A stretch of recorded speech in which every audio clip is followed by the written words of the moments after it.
Satan knew that when they ate of the fruit of this tree, that mankind would be subject to death. This lie is the foundation for New Age ideas like reincarnation. It is the idea that even though we may physically die, there is no heaven or hell, but instead we return with another opportunity to attain enlightenment. It is also the one lie that many of the world elite believe today, which is that through the use of intellect, technology, and science, man will achieve immortality. This will become more obvious as we look into the sacred promise or ancient hope held close to those who are at work for the New World Order. Satan was implying here that secret knowledge and wisdom will be available to them. This is the main proponent behind the nature of secrecy which all secret societies possess.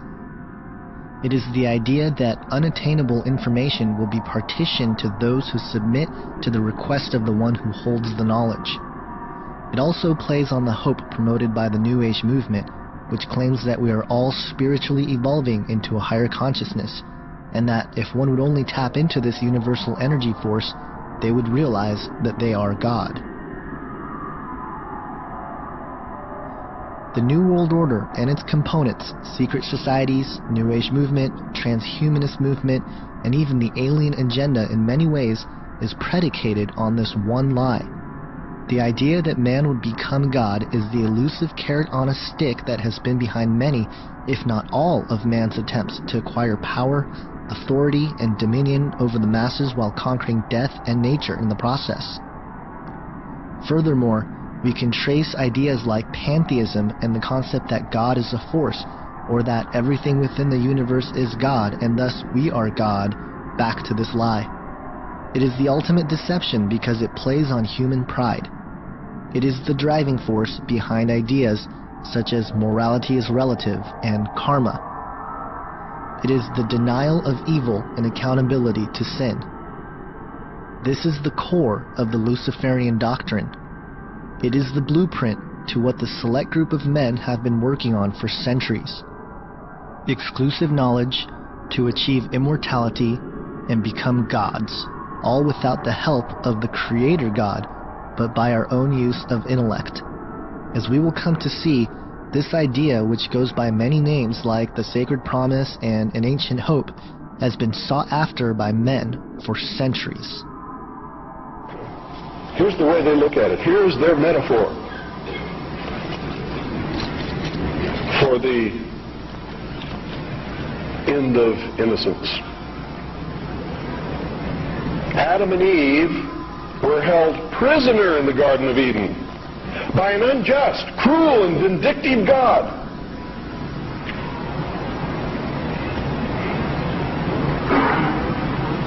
Until Lucifer, through his agent Satan, set man free from this garden by giving him the gift of intellect. Through the use of intellect, man will conquer the earth, will conquer nature, and will himself become God. It's taught in every Masonic temple in this land. Every secret brotherhood, every secret society, every mystical temple, every occult organization teaches the Luciferian philosophy.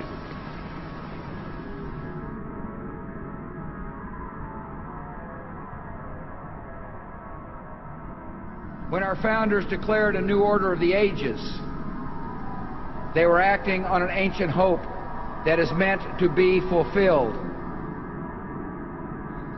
I believe, and if you read esoteric wisdom philosophers and teachers and so on, this ancient hope is the idea that there has been a plan, an ambition contained within secret societies for thousands of years to resurrect the lost empire of Atlantis.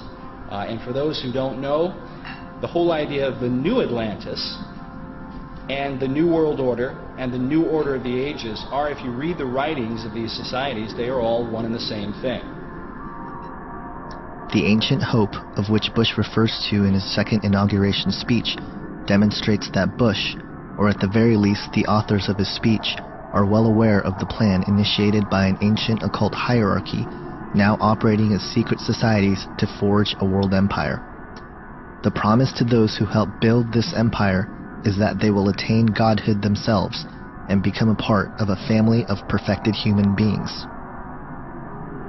Manly P. Hall, a 33-degree Freemason, an occultist, and regarded as one of the greatest authorities on the topic of secret societies and Freemasonry in particular, reveals in his book, The Secret Destiny of America, quote, "In this way, the old dream of the philosophic empire descended from the ancient world to modern time. Secret societies still exist, and regardless of the intemperance of the times, they will continue to flourish until the quest is complete. For more than 3,000 years, secret societies have labored to create the background of knowledge necessary to the establishment of an enlightened democracy among the nations of the world." End quote.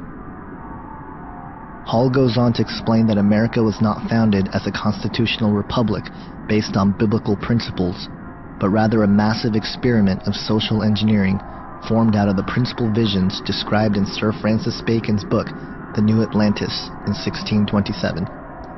The basic principle was that the goal of attaining human perfection and a utopia that would come with it is the ultimate plan put forth and worked on since antiquity. He goes on to say, quote, "The supreme human purpose is the perfection of man. This must come first, and when this end has been achieved, all good things will inevitably follow." End quote. These principles all stem back from what is known as the ancient mystery school teachings.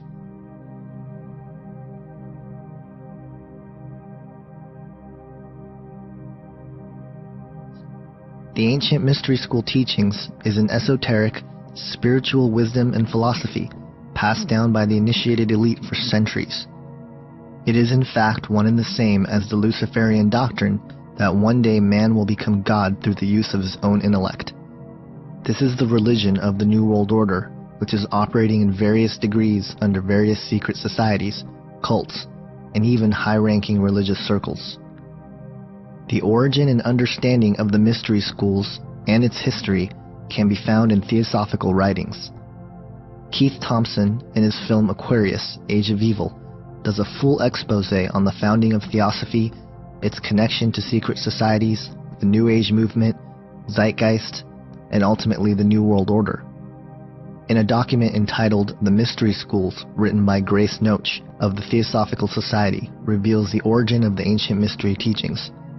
She opens the document, quote, "Millions upon millions of years ago, in the darkness of prehistory, humanity was an infant, a child of Mother Nature, unawakened, dreamlike, wrapped in the cloak of mental somnolence. Recognition of egoity slept, instinctual consciousness alone was active. Like a stream of brilliance across the horizon of time, divine beings, Manasaputras, sons of mind, descended among the sleeping humans, and with the flame of intellectual solar fire lighted the wick of latent mind, and lo, the thinker stirred. Self-consciousness wakened, and man became a dynamo of intellectual and emotional power, capable of love, of hate, of glory, of defeat. Having knowledge, he acquired power. Acquiring power, he chose. Choosing, he fashioned the fabric of his future, and the perception of this ran like wine through his veins." End quote. She goes on to explain the Atlantean connection as, quote, "Time marched on and the race waxed lustily in power. As Lemuria gave birth to Atlantis, the third race to the fourth, the fiercest battle was waged. The war between the Lords of Light and Truth and the Lords of Darkness and Ignorance. Thus were established some 4 or 5 million years ago, when Atlantis was threatening to destroy itself through spiritual iniquity, the first mystery schools. From these early centers sprang other mystery schools in all parts of the Atlantean world.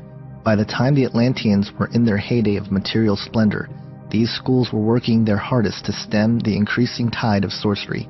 End quote. H.P. Blavatsky, founder of Theosophy and touted as one of the greatest writers on the topic of the occult and esoteric wisdom, stated that her book, The Secret Doctrine, is the reemergence of the ancient mystery school teachings, as, quote, "The secret doctrine is the accumulated wisdom of all ages, the mysterious power of occult symbolism, that the facts which have actually occupied countless generations of initiated seers and prophets to marshal, to set down and explain in the bewildering series of evolutionary progress. It is the uninterrupted record covering thousands of generations of seers whose respective experiences were made to test and to verify the traditions passed orally by one early race to another of the teachings of higher and exalted beings who watch over the childhood of humanity." End quote. Alice Bailey, a theosophist and writer, co-founder of Lucis Trust, formerly known as Lucifer Publishing, wrote in her occult classic known as The Externalization of the Hierarchy regarding the initiation of all humanity into the ancient mystery schools as, quote, "This little-known divine energy now streams out from Shambhala. It embodies in itself the energy which lies behind the world crisis of the moment. It is the will of God to produce certain racial and momentous changes in the consciousness of the race which will completely alter man's attitude to life and his grasp of the spiritual, esoteric, and subjective essentials of living. It is this force which will bring about, in conjunction with the energy of love, that tremendous crisis, imminent in the human consciousness, which we call the second crisis, the initiation of the race into the mystery of the ages, into that which has been hid from the beginning." End quote. The foundation behind all that is the ancient mystery school teachings are founded upon the idea that, once again, man was given the gift of creativity and intellect so that we ourselves can achieve godhood and become the divine beings of which we were supposed to be through the process of evolution. This idea goes directly against biblical Christianity, who offers salvation to anyone who believes in Jesus Christ. This is why the modern era writers on the topic of the ancient mysteries go to great lengths to try to discredit Christianity, and why secret societies have infiltrated its religious institutions to corrupt many sectors of Christianity, allowing historians to paint a picture of the faith which is utterly false. Most of the attempted discrediting of Christianity in these writings refer to the idea that was presented in the first section of the film Zeitgeist. In fact, it is my belief that Zeitgeist is the carrying out of what Alice Bailey referred to as the initiation of the race into the mystery of the ages. Bailey, in the same book, Externalization of the Hierarchy, goes on to describe her opinion about Christianity as, quote, "Christianity must also be overthrown because it is based on Jewish sources. The rule of Christ must come to an end because only the rule of force is right. In the world order of the Axis powers, the individual has no rights, has no freedom except insofar as he serves the state. There will be no liberty of thought or conscience. All issues will be decided by the state, and the private citizen will have no right to an opinion. Men will be drafted like slaves into the service of the state." End quote. Bailey goes on to explain the origins of Jesus, in her view, as, quote, "To this everlasting compassion, the cyclic appearance of the sun gods of the ancient myths, the world's saviors and the avatars, bear witness and are the guarantee." End quote. Albert Pike shows his opinion on Christianity in Morals and Dogma, stating, quote, "The teachers, even of Christianity, are in general the most ignorant of the true meaning of that which they teach. There is no book of which so little is known as the Bible. To most who read it, it is as incomprehensible as the Zohar." End quote. This idea of sun worship is part of the mystery school teachings and has been the crutch of these esoteric wisdom writings in the last few centuries, attempting to explain the misunderstanding of biblical Christianity and the man of Jesus. Manly P. Hall refers to the sun in regards to Jesus, quote, "The adoration of the sun was one of the earliest and most natural forms of religious expression. From a deep philosophic consideration of the powers and principles of the sun has come the concept of the Trinity as it is understood in the world today. This orb, being the symbol of all light, has three distinct phases: rising, midday, and setting. The coming of the sun was hailed with joy. The time of its departure was viewed as a period to be set aside for sorrow and unhappiness. This glorious radiant orb of day, the true light which lighteth every man who cometh into the world, the supreme benefactor who raised all things from the dead, who fed the hungry multitudes, who stilled the tempest, who after dying rose again and restored all things to life. This supreme spirit of humanitarianism and philanthropy is known to Christendom as Christ, the Redeemer of worlds, and only begotten of the Father, the Word made flesh, and the hope of glory." End quote.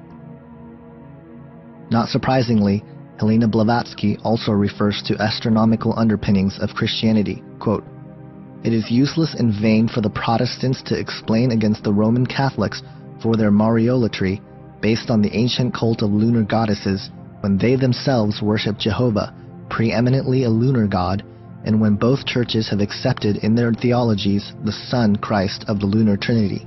End quote.